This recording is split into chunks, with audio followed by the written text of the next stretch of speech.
අද අපි බලමු මොකද්ද? මන්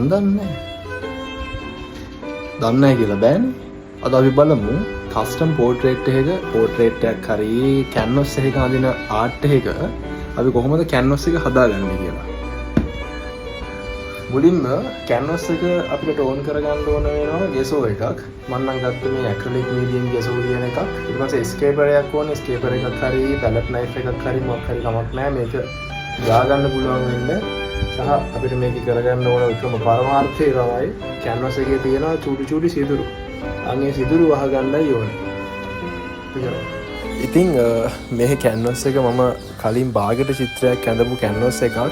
මේකයා ඒ චිත්‍රය අඳින්න නැති හින්දා මම තීරණය කළා මේකෙන් වැඩක් ගන්න ඕනේ කියලා. ඉතින් මේක උඩම තමයි මේ ගෙසෝ එක අදින්නේ. ගෙසෝ ගෑවට පස්සේ අපිට ඕන චිත්‍රයක් අඳින්න පුළුවන් ඕන විදිහකට. අපිට කලින් ඇඳලා තිබ්බ චිත්‍රයක් වුණත් ඒක වහගෙන ඒක මකාගෙන අඳින්න පුළුවන්කම තියෙනවා.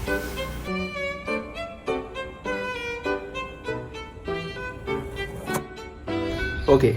අපි ගෙසෝ එක ගාලා වේලා ගත්තට පස්සේ මේකට ඇප්ලයි කරගන්නවා බ්‍රවුන් කලර් එකක්. බ්‍රවුන් කලර් එකක් කියන්නේ බර්න් ටම්බර් එකක්, බර්න් සීරන් එකක් වගේ ඇඩ් කරගන්නවා බ්‍රවුන් කලර් එකක්. හේතුව එතකොට අපිට පුළුවන් තවත් මේ කැන්වස් එක ටෝන් කරගන්න සහ ප්‍රධානම කාරණේ අපි ගාන කලර්ස් තියෙනවානේ, අපි අඳින චිත්‍ර තියෙනවානේ. ඒ චිත්‍රේ කලර්ස් අපිට ඩාර්ක් ඇන්ඩ් ලයිට් කියලා ලේසියෙන්ම අඳුර ගන්න පුළුවන්. අපි මුලින්ම මේකට බ්‍රවුන් කලර් එකක් ඇඩ් කරගෙන හිටියා. අපි දැන් ඒක ඇප්ලයි කරමු.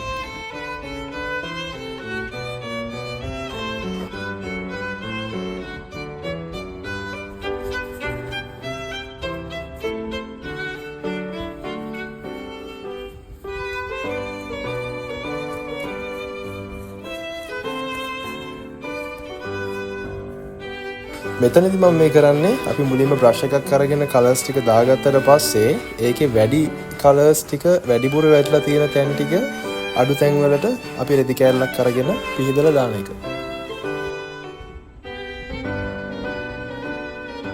හරි. අපේ කැන්වස් එක දැන් රෙඩි වෙලා තියෙන්නේ.